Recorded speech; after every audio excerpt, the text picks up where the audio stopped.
Awesome. Welcome to Scaling an Electrical Company. My name is Jessie, And I'm Gabe. and we are the owners of SuperSun Electrical Services, where we are transforming the electrical trade by building better electricians, which will then build a better perception around the trade. Yeah, and just better humans altogether. I'm not sure if they can hear it, but that we're in the middle of a thunderstorm, and there was just a big old boom. Yeah. It was exciting. Storm season. Yeah, which should be pretty profitable for you as an electrical contractor, assuming you know how to market for it, which we're still figuring out. So, Today we're talking about how to dream big. Gabe yeah, wrote it on our table from last week. it comes off. See, kind It of. might come off. Well, it probably would have come off sooner if we tried to erase it rather than a week later. I got it. Yeah. Yeah. So we're gonna talk about how to dream big and the benefits of that. Uh, This was your idea, man. Fair enough. Yeah, so I think that a lot of people get really limited by the company they keep and the people that are surrounding them. And so like you're only as big as the people around you and you're only as big as your dreams, right? Like that's the limiting threshold for a lot of that. And if you have a belief that you can only achieve this much, then you're only going to achieve that much. Whereas if you have a dream that you can own the world, you should be able to do that. One of the things that I heard from some people that work at Tesla or worked at Tesla is, or maybe it's a news article, I don't know. In either case, with Elon Musk, one of the big questions he asks before they really start a project or before you can say no to a project is it against the laws of physics? Right? Is it physically impossible? Not just like theoretically, or is it physically impossible? Because if it's not physically impossible, we should probably put the screen. But That's what I was thinking. yeah, you want to go do that while I talk? Yeah, sure. I'll just like. It's just But our numbers. There's no. there's no actual information on it, so it's not that bad. But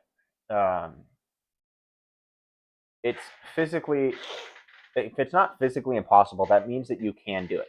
Now there may be limitations in technology, there may whatever, right? But that doesn't mean that you can't create the technology needed to make that happen. So unless it's against the laws of physics, you should be able to dream that and then create it.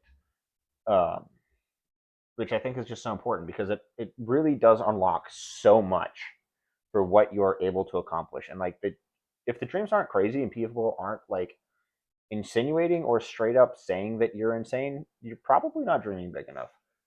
Like When I was gonna say when you shared this topic, my brain went to um, don't get there yet. my story. You don't want me to tell that? What story? Well, you won't know unless I tell it. I know we should have some suspense on this.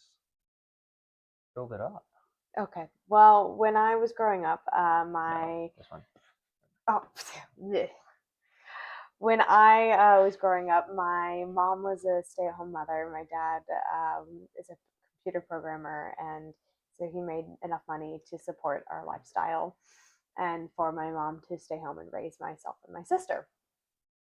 That was always the goal growing up is getting to be in a place financially where I could stay home and raise kids because that was the example that I had. And we hit that milestone very early in our lives Yep. where Gabe was earning a lot of money being a residential service technician. And Well, a lot of money at the time. What we thought was a lot of money. we were By standards. We were in our early 20s and we were making about $200,000 a year. Yeah.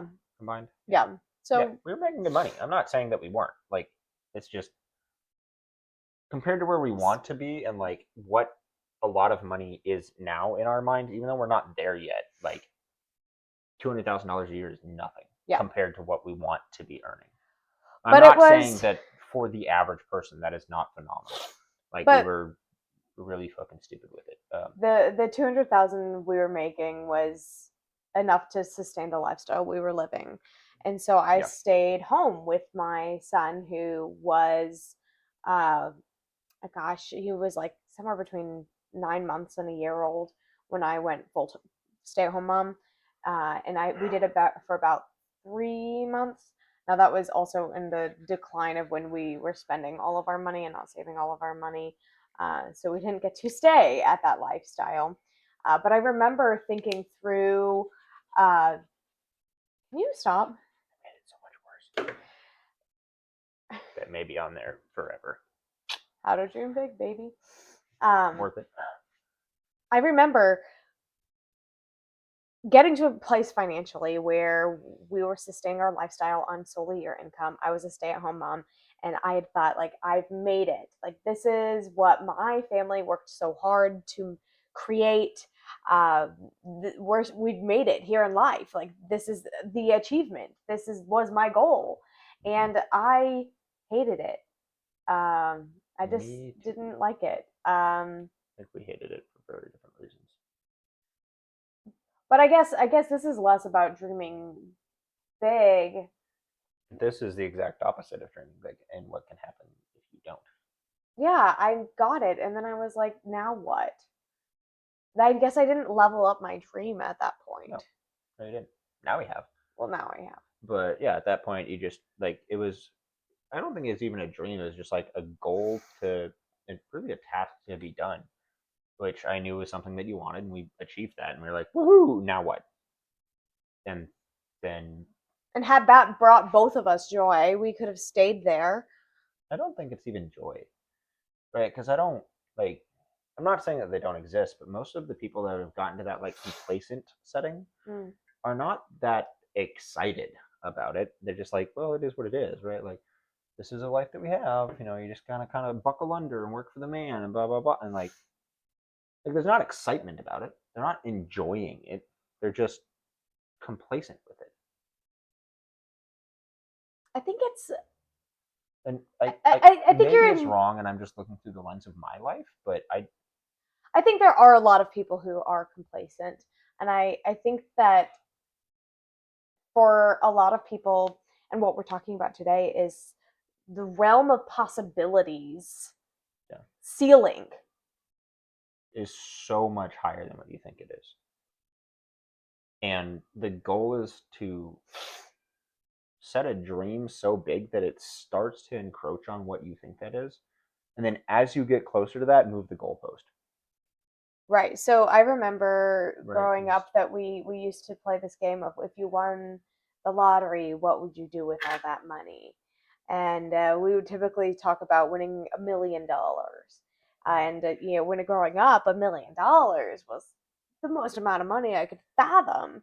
And here in business ownership, for reference, in 2025 we did 535,000 top line revenue, and it was 530. I thought it was 580. No. Okay. Um, so $1 million is just kind of like not as powerful as it once was.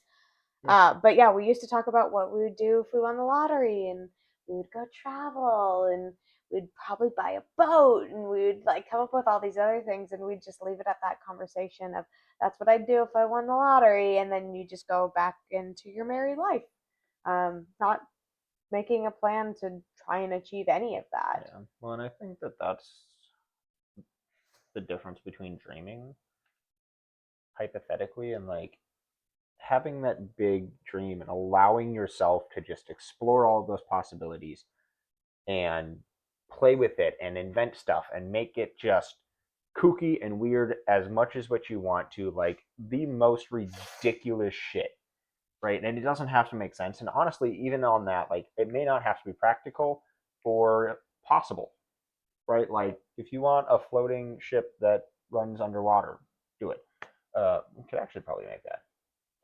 But in either Well, case, my point here is like let your imagination just run, right? Like allow your brain to revert back to like a child like state and just go do the thing, right? Imagine all of the biggest, weirdest shit you can.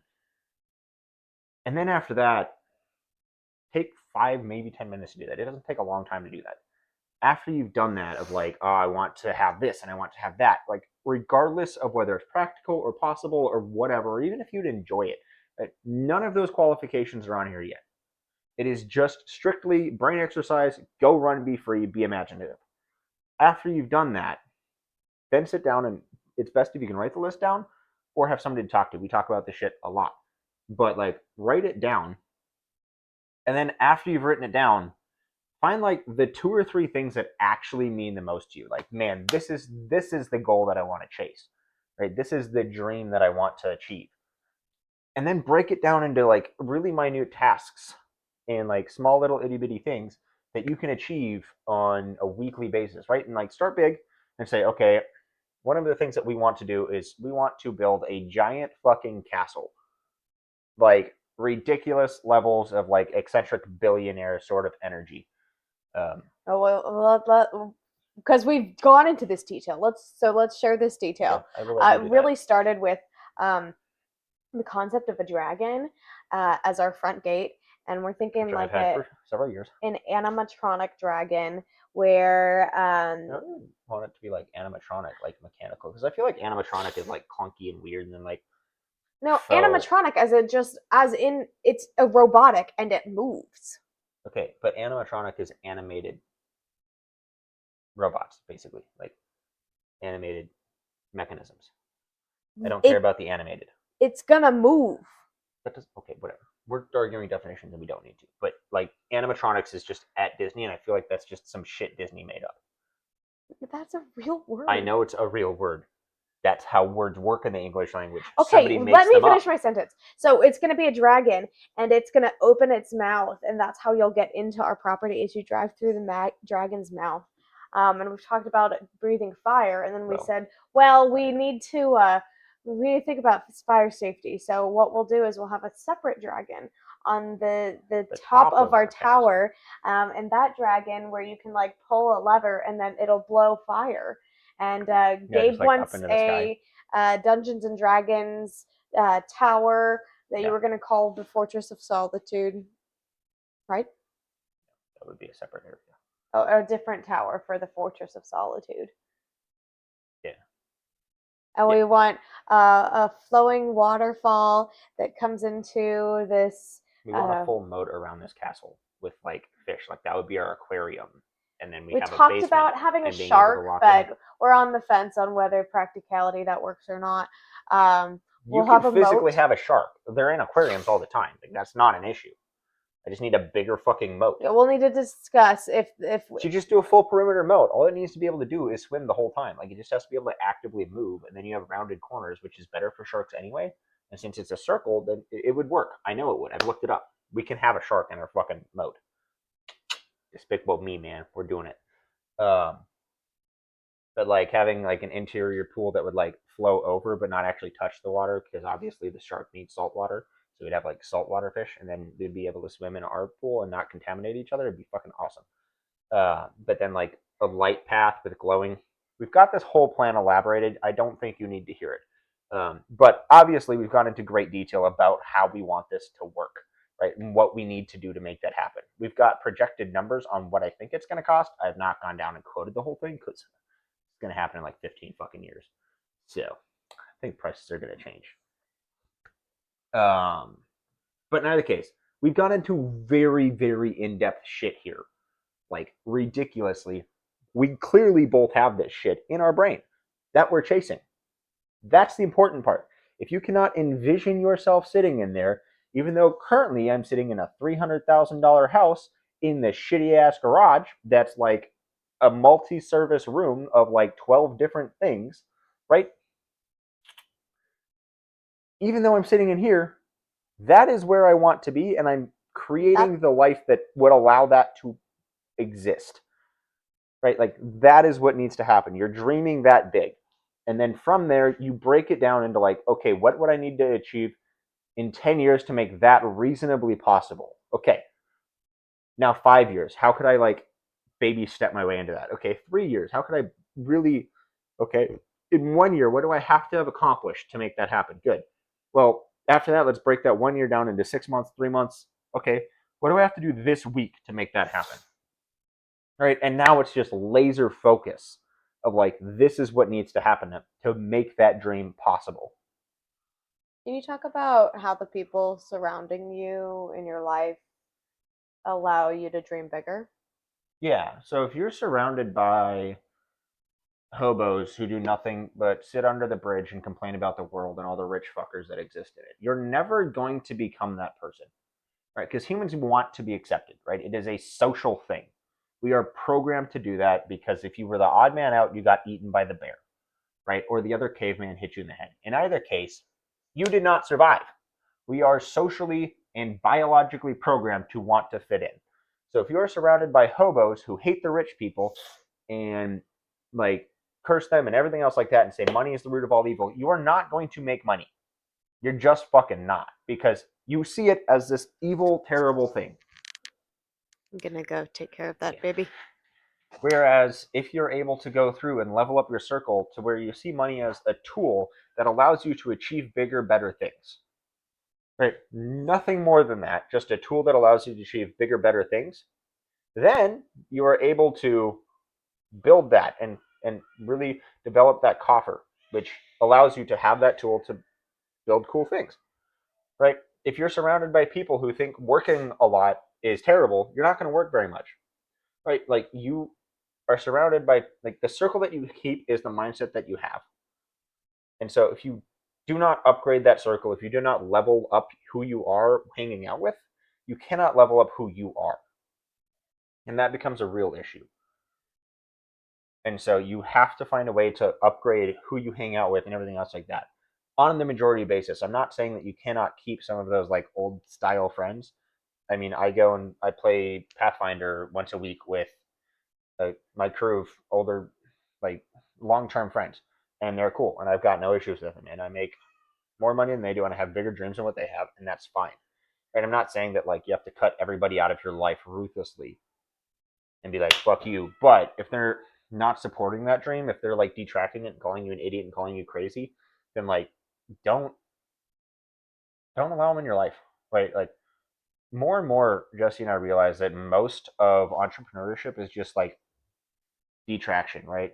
Um, Alex Hormozy said it, and it's something that I really like. Is focus is subtraction, right? Because you've only got so much time, you've only got so much energy. So if you just subtract what you're working on and focus on the only thing that matters, you're going to get closer to goal. Like you just physically are, right? Because you're not walking in three directions, you're walking in one. And so finding a way to focus on that and allow yourself to like work towards that goal is really what makes it worthwhile. What Again, does all the greats say that you're the sum of the the five five people. people Yeah. closest to you? Yeah. And not the sum, the average of the five people closest to you. Yeah. That's the important part. It's not the sum of it, because the sum would be if I take the five people that all suck, that are all making $200,000 a year, and I make $1 million a year. Woohoo! But it's not the sum; it's the average.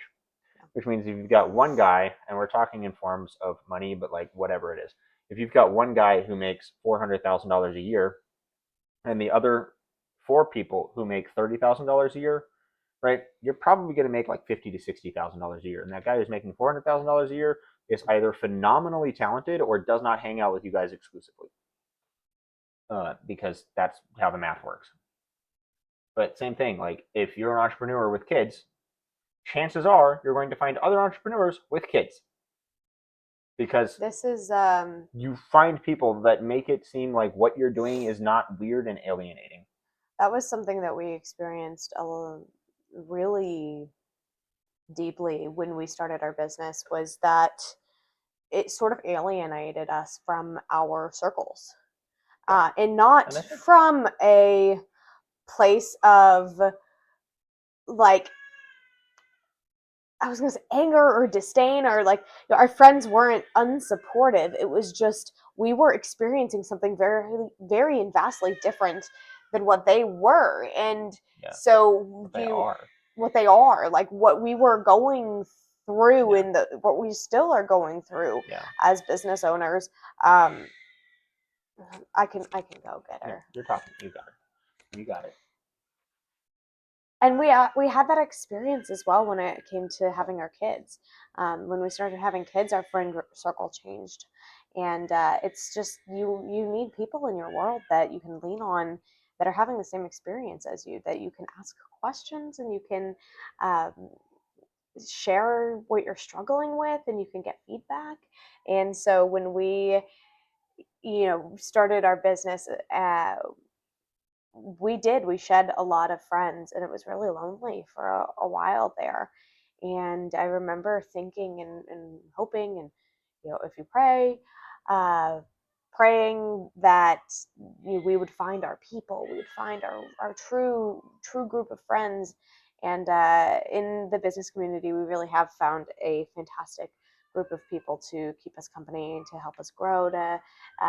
We're getting we started doing things as people again, and I'm going on girls' dates and girls' night and getting wine with these people and having them over, and like it's a very different set of conversations than what we were having before, and it's exciting, and it's people experiencing the same things as us. And something that I listened to in a podcast, I think it was Layla Hermosi, uh, which her content is fantastic. If you're not watching it, you should, especially as an owner operator of a business. Um, she was like, if you do your job right, if you continue to learn and to grow as a person or as a business, or if you continue to grow, you will never have the same set of friends because you will always outgrow that set of friends. And that one hit me kind of hard, where I remember thinking like, but I've already done this evolution. I don't want to do it again. And I think that's where a lot of people plateau, is growing and learning skills is hard. And it kind of sucks. And to grow and to learn a skill, you have to got to put yourself out there. You have to forget everything you've known and try something new, and you're going to be super shitty at it. And that's a lot to handle as a person. Um, but if you're not growing, you're dying. Yep. There is no stagnant, right? There's no uneven because it takes work to stay at the same level. And I feel like a lot of people assume that you can put no effort into it and maintain, and that's not true. Now, there's minimum amounts of effort that you can do to maintain, but it doesn't require no effort to maintain. And I feel like a lot of people really believe that you can put zero effort in and maintain what you're doing, and they end up falling behind and then wondering, well, where did this go? I was so good at this. Mm. And it's not how it works. I mean, like, I don't know what time we've got here, but You see it, okay. um, so like it takes a lot of effort if you want to grow, like so much more than what you think. Mm-hmm. Like probably 5 or 10 times the effort you think is required to actually grow, even with something you're good at. Right? Like I just started going back into jujitsu. I wrestled for like 20 years. I just started going back into jujitsu, and like, dear God, the shit I forgot. Like, I did this shit for 2 decades, and then it took like 4 years off. And I still move pretty well, and guys are still pretty amazed with it. But I'm like, dude, like, I feel like such a bitch because like shit I should know how to do, I'm just not. I'm like I know how to do this, and I just don't. And I know how to move this way, and I don't. And like that is something that I eat. Like that is what I did for the better part of a decade. Like that is all I did, and it's just gone in very short amount of time. Now getting back into it, I'm starting to learn and grow and like build on jujitsu, but I only get to go a couple hours a week.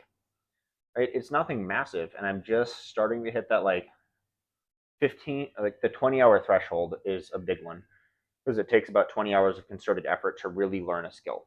And so I'm starting to hit that threshold where like I don't feel completely useless, which is cool, right? And now we're getting into like the fine tuning and everything, but like 20 hours of concerted effort is what it takes to be like marginally acceptable at a skill. It takes 10,000 to be phenomenal, right? Like 10,000 to have theoretically mastered something. And it's 10,000 like actual hours of effort, right? Not just 10,000, well, I sat in front of the computer and I did ads for 10,000 hours. Like, okay, but what did you do? Like, what did you learn? Like, what did you, like, no, like, legitimately 10,000 reps or some shit like that. Like, it is ridiculous. 10,000 reps, 10,000 hours, whatever. The number is 10,000. They've done a fuck ton of research on that. You can look it up. Which is so much more than what you think it is and takes so long to do, which is why it's so fucking hard to be so good. But also, at least in my mind, nobody else is gonna do it. Which means you're willing to just Show suck up. ass for like 3,000 reps. By about 4, you should be relatively decent. This is not a guarantee or whatever the fuck, but like by about 4,000 reps, if you're not relatively decent, it's because your technique sucks. Hire somebody to teach you how to do it the right way. Then do it another 4,000 times. But like after you've done that, nobody else is following that level of volume. Like they're just not. We were talking about this earlier today of like we have had so many occasions where I am relatively confident that other people would have quit. I do not have any way of proving that, but just listening to stories from other people, I am relatively confident that other people would have quit. I also know, talking to other people, that just given the situation that we have, even with it going well at this point, other people would have quit. Yep. Because I've asked them and they're like, I know for a fact I could not do what you're doing. I could not raise 2 kids with plans to have more and grow a business all in the same time while renovating a house because we're fucking insane. But like, and renovating my parents' house. It's a whole. We're very busy people and we need to focus more. But also, one of the core tenets that we truly, genuinely believe is family comes first, and we are not willing to waver on that. And so, while it is a giant time suck to remodel my parents' house, I am happy to do it. Not necessarily in the moment, it sucks. But I'm happy to make it happen. Because, first of all, I know that I'm going to do it better than a lot of other people. And second of all, I want to make sure that it's done the right way, but that's something that I can give them for everything that they've given me, which is really, really important. And I think that there's not like nearly enough intention behind that. And like, it's one of those things that until you're a parent, you just don't realize how fucking stupid we are as humans. Mm. Like, this is going to be a small parenting rant. I know that we do go on those a lot, but like, until you're a parent, you don't realize how stupid we come out as a human, right? Like, you know how to sleep and you know how to shit coming out of the womb. That's it. That is your skill set. Sleep and shit. You don't even know how to like input the stuff to be able to poop. Like, it's ridiculous. Everything else your parents taught you how to do, right? You use a spoon, fucking walk, crawl, roll over, what your goddamn hands are. Like, it is insane how stupid humans are when they come out. And so I don't think parents get nearly enough credit for teaching you everything you know on how to survive. And like, I've got a lot of fucking skills that my dad taught me on how to fix shit, how to make things happen, everything else like that. It may not be 100% perfect end to code or whatever, but it's working most of the time.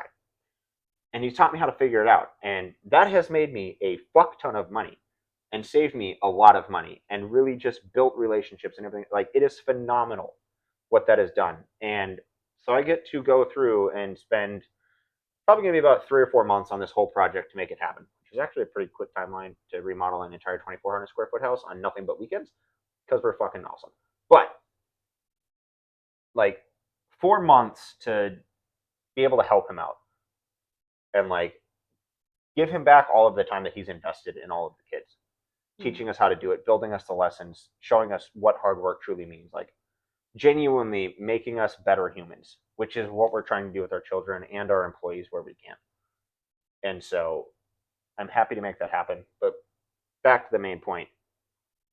We talk about it a lot of like there is so many times people would have quit and we just refuse to because we have such a big goal and a big dream that we need to see to come to fruition, right? It is not an optional thing for us. It's not like, oh man, it would be so cool if we could make this happen, right? And Fairy tale wonderland, old man sipping coffee and trying to solve the world's problems. No, this is legitimately, we are going to fucking do this. And I don't care if it takes me 3 decades or 5 decades or 2 lifetimes because I pass this on to my children and say, this is the goal, fucking get it. Right? Somebody is going to bear this torch for us. We are going to make this happen. It is not optional. We are going to make it happen, and I don't care if it happens in my lifetime. It'd be a lot cooler if it did because I'd make a lot more money, but I don't care if it's actually achieved in this lifetime. The goal is to make it happen. And like that is the point of dreaming big, is to build this absolutely stupidly awesome life sometime down the line, ideally for you, which is cool, but realistically at the end of the day, we all die and worms eat us. So unless you get cremated, I guess, and then you can be sprinkled into somebody's brownies. Um, worth it. yeah. But like, genuinely, if your goal is not that, pick a better fucking goal that you are so incredibly passionate about. You want to see this happen. Like, you need to see this happen. It is not optional. Like, that should be the goal. That should be the dream. And then you break that dream into a goal because dreams are for sleeping. Right? Like, everybody's a big dreamer. Nobody's a big worker. But dreams take work. And like, I think that's the lesson. Is dreams take work, but make it to where you need it. It's not optional. And I don't care what drives you, whether it's just sheer fucking spite, whether it is a passion to see the world a better place, whether it's just a giant fuck you to your younger brother of like, you could never be better than me because I have achieved more than anybody else.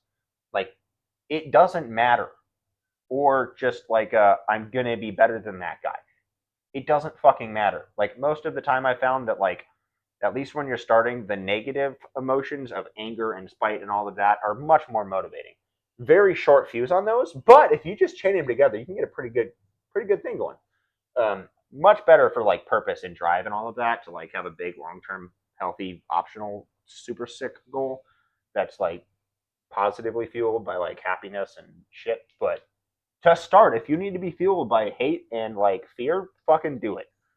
Whatever gets you to start and chase that dream is the big thing.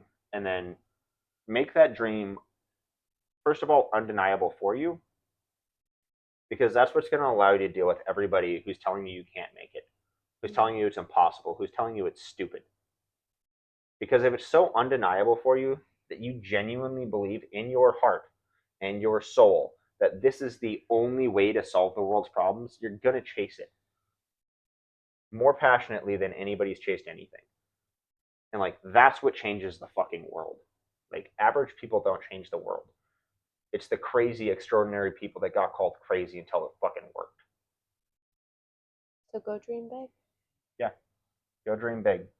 Enough to scare people. Rock and roll. Have a great week. Peace.